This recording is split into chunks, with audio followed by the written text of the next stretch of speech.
Good morning all student. Next class के अंदर अपना टॉपिक था पाचन तंत्र के अंग पढ़ रहे थे और पाचन तंत्र के अंग के अंदर बड़ी आंत पढ़ रहे थे। बड़ी आंत के बारे में देखो, ये छोटी आंत के भाग सूत्रांत से जुड़ी होती है। इसमें एक विशेष प्रकार के बैक्टीरिया यानी जीवाणु पाए जाते हैं जो अपाचित भोजन का अवशोषण कर किण्वन क्रिया द्वारा सरलीकृत करके उसका पाचन करने में सहायक होते हैं। और एक मेन इंपोर्टेंट कार्य होता है बड़ी आंत का कि जल एवं खनिज लवणों का अवशोषण करना। अब आपको पूछ ले भोजन का सर्वाधिक पाचन व अवशोषण कहाँ होता है, तो छोटी आंत के अंदर, और जल व खनिज लवणों का अवशोषण कहाँ होता है, तो वो बड़ी आंत के अंदर। फिर अपचित भोजन को शेष आगे वाले वृद्धांत यानी बड़ी आंत के अंदर भेज दिया जाता है। तो चलो स्टार्ट करते हैं अपना टॉपिक।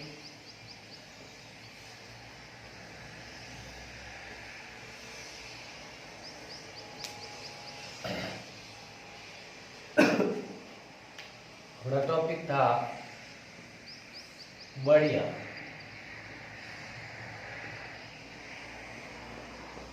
बड़ी आंत के बारे में मैंने लिखवा दिया था और बड़ी आंत के प्रकार अपन पढ़ रहे थे। तो बड़ी आंत के भाग 3 भागों में बांटा गया था। उसमें सबसे पहला भाग था अंतदान, दूसरा था वर्धन और तीसरा था मलाशय। यानी इनके अलग अलग भागों में बांटा गया है। अपन एक एक के बारे में पढ़े। सबसे पहला वापस अंदना।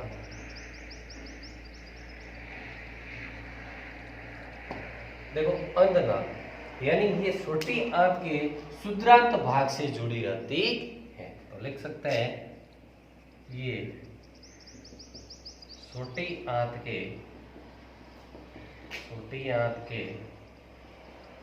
सूत्रांत भाग से जुड़ी रहती है। ये छोटी आंत के सूत्रांत भाग से जुड़ी रहती है। समझ में आ गया। फिर दूसरा है ये पाचित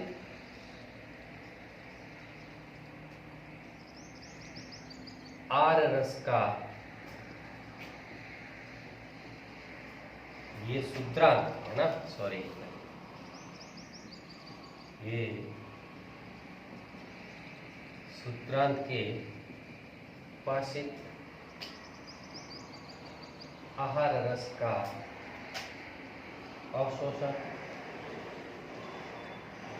अवशोषण करते हैं। समझ में आ गया।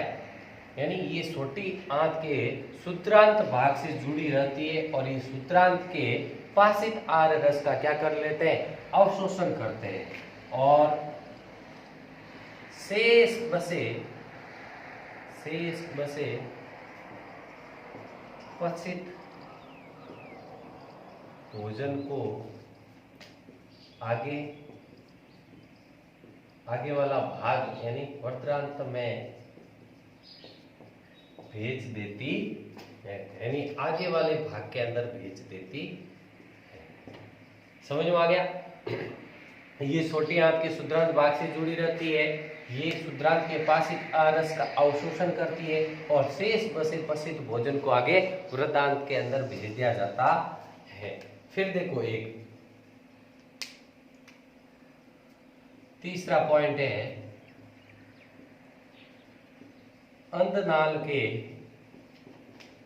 प्रथम भाग के नीचे भीतर की तरफ ये 4-5 सेंटीमीटर की एक लंबी नली के समान अंग पाया जाता है। अंग पाया जाता है उस अंग को अपेंडिक्स या अपेंडिक्स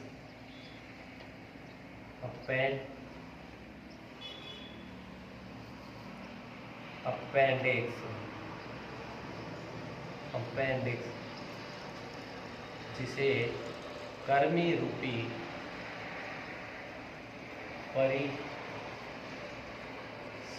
भी कहते। समझ में आ गया?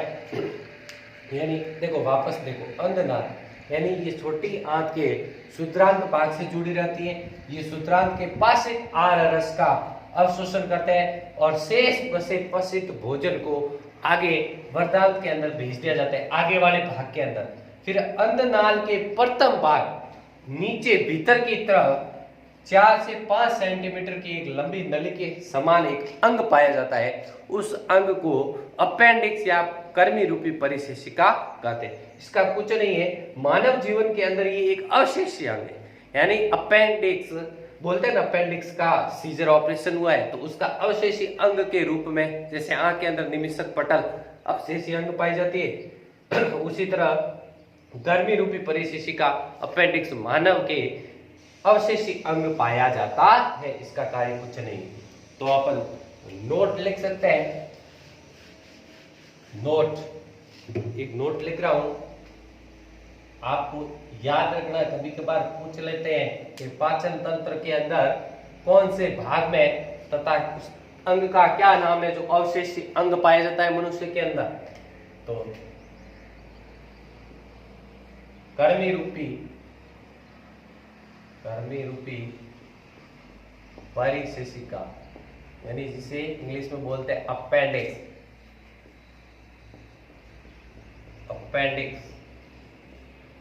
मानव के अंदर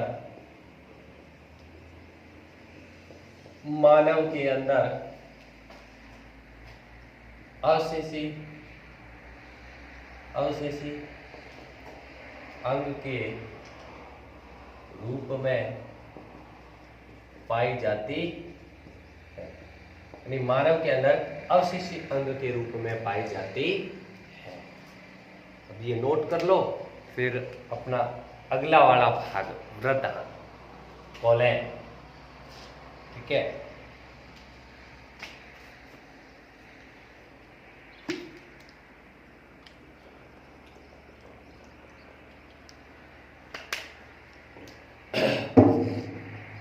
समझ में आ गया?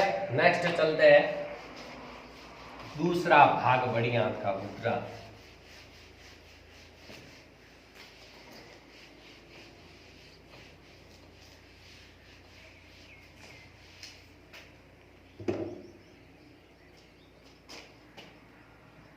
दूसरा भाग है पत्र। यानी ये क्या है? देखो, सबसे पहला पॉइंट तो ये आहार नाल के बड़ी आंत में अंधनाल के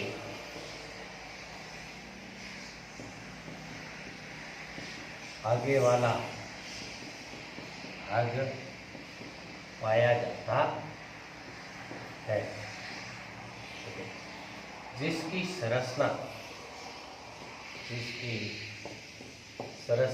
उल्टे यू के आकार की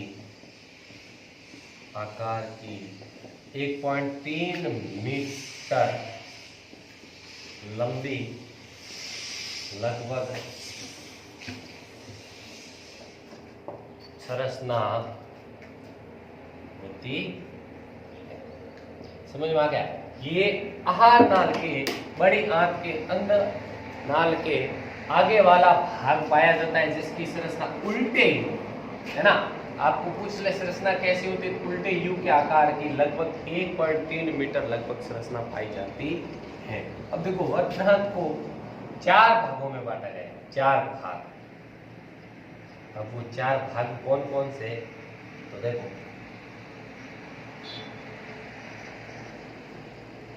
सबसे तो पहला है आरोही वक्रांत, ठीक है।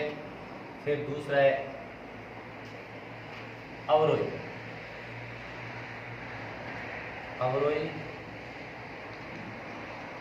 वक्रांत। तीसरा है अनुप्रस्थ वक्रांत और चौथा है सिग्मा का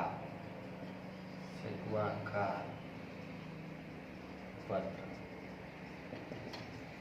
अब देखो एग्जाम के अंदर आपको इनके बारे में लंबाई पूछ सकते हैं, यानी किसकी कितनी लंबाई होती है। तो देखो आरोही वक्रांत की 15 सेंटीमीटर लगभग है ना, 15 सेंटीमीटर लगभग यानी अनुमान।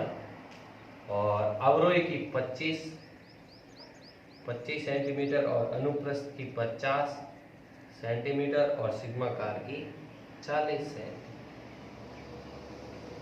अब देखो यानी वक्रांत की आहरनाल के बड़ी आंत में अंधनाल के आगे वाला भाग पाया जाता है, उसको वक्रांत कहते हैं, जिसकी संरचना उल्टे यू आकार की 1.3 मीटर लंबी लगभग संरचना पाई जाती है। अब देखो आरोही वक्रांत यानी 15 सेंटीमीटर लगभग इसकी लंबाई, अवरोही की 25 सेंटीमीटर, अनुप्रस्थ की 50 और सिग्माकार की 40। अब आपको ये अगर इनकी लंबाई अगर पूछ ले तो आपको ये याद रखनी, इसकी संरचना याद रखनी और इसकी लंबाई टोटल।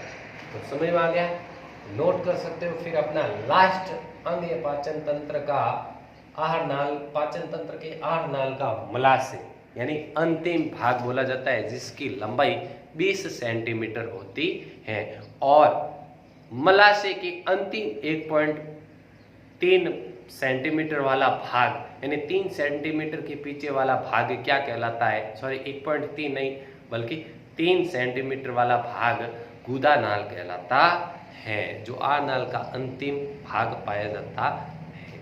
समझ गए, नोट कर लो।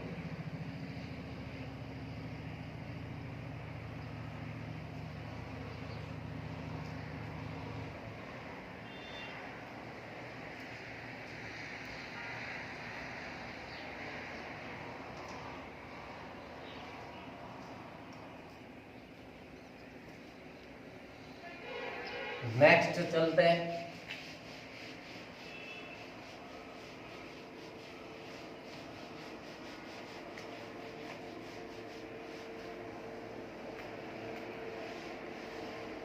तीसरा भाग है मलाशय।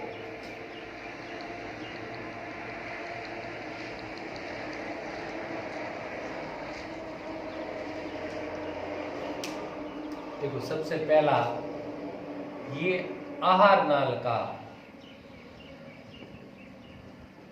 ये आहारनाल का अंतिम भाग कहलाता है, यानी आहारनाल का ये लास्ट अंग है, अंतिम भाग कहलाता है। और दूसरा हो जाएगा इसकी लंबाई लगभग 20 सेंटीमीटर होती है। फिर तीसरा हो जाएगा मलाशय के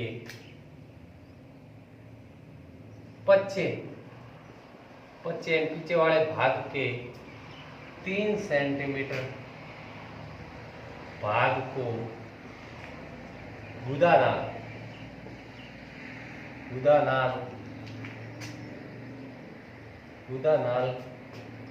कहते हैं। समझ में आ गया, यानी ये आहार नाल का अंतिम भाग है और इसकी लंबाई 20 सेंटीमीटर लगभग, और मलाशय के पश्चिम भाग में 3 सेंटीमीटर भाग को क्या कहा जाता है, गुदानाल। ये आपको याद लिखना है। फिर लिखना है गुदानाल मलाशय के अंतिम सिरे पर खुलती है।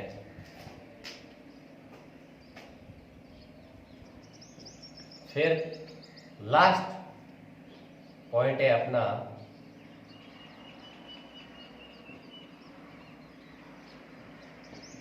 शेष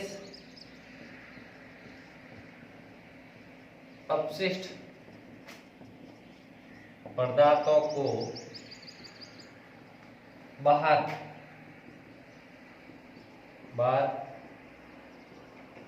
निकालने के लिए दो बई व अंत सवर्णी पेशियां पाई जाती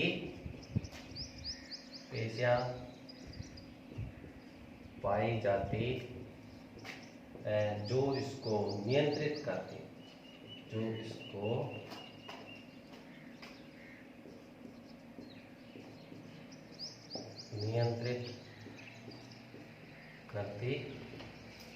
है। देखो ये आर नाल का अंतिम भाग कहलाता है। कौन सा? मलाशय, रेक्यूटम। इसकी लंबाई लगभग कितनी होती है? 20 सेंटीमीटर। और मलाशय के पच्चे भाग 3 सेंटीमीटर भाग को क्या कहा जाता है? गुदा नाल। और गुदा नाल मलाशय के अंतिम सिरे पर खुलती है। आर नाल यहाँ आकर समाप्त होती है। ये भी आपको याद रखना है। शेष अपशिष्ट यानी अपशिष्ट भोजन के अवशोषण के बाद शेष अपशिष्ट पदार्थों को बाहर निकालने के लिए बई व अंत सवर्णी पेशियां यानी 2 प्रकार की पेशियां पाई जाती है, वो इसको नियंत्रित करती है। यानी जैसे द्रव लिक्विड के फॉर्म में जैसे मूत्र का विसर्जन किया जाता है, अपशिष्ट पदार्थों को बाहर निकाला जाता है, अब वो बाहर निकालने के लिए कौन सी नियंत्रित पेशियां पाई जाती है? वो है बई व अंत सवर्णी पेशियां। बई व अंत सवर्णी पेशियां पाई जाती है। तो अपना क्लास 10th का पाचन तंत्र डाइजेशन सिस्टम का टॉपिक चल रहा था, उसके अंग पूरे हो गए। और कल अपन पढ़ेंगे ये पाचन तंत्र के अंदर ग्रंथियां, एक एक ग्रंथि के बारे में पढ़ते हैं। तो आज अपना ये टॉपिक पूरा हो गया। आज के लिए धन्यवाद। नेक्स्ट वीडियो के अंदर मिलते हैं।